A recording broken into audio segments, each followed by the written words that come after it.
de pouvoir reconnecter, retrouver son identité, de pouvoir vivre avec les projections de la famille, la pression familiale, et puis même le cadre de vie, c'est-à-dire là où on décide de s'installer. C'est clair que si on décide d'aller vivre dans un milieu où le niveau de précarité est trop grand, on sera comme ça confronté quotidiennement à devoir se justifier. Tout à fait. Oui, parce que déjà, c'est des cadres où là-bas, tout le monde rêve de partir en fait. C'est-à-dire que vous venez, vous faites le chemin inverse.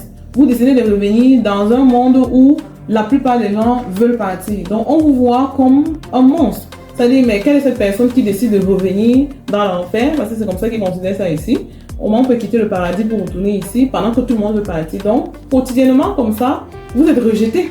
Oui, quotidiennement, vous aurez le sentiment d'être rejeté, d'être critiqué. Et là, si on n'a pas assez de ressources mentales, on peut finalement craquer. Donc, même dans le choix, où est-ce que je vais construire ma maison, il faut être regardant là-dessus. Ok, c'est bien beau, oui, le terrain est moins cher et tout, mais il faut faire attention. Est-ce que mentalement, tu seras prêt à... Parce qu'au début, franchement, tu dois protéger ton mental. Moi, c'est ce que j'appelle protéger sa paix. Éviter les confrontations inutiles, les disputes inutiles, les justifications inutiles, parce que dans tous les cas, ils sont majoritaires. Et voilà, parce que tu as tes propres démons déjà, les habitudes que tu as développées en Europe qui te manquent au quotidien. Et ça, c'est normal. Donc, il faut du temps pour que ces habitudes-là, pour que ce manque-là disparaisse. Bon, si tu as encore des gens au quotidien qui viennent animer ça en te rappelant pourquoi tu devrais être là-bas, ce que tu manques et tout ça, là, ça n'aide pas en fait.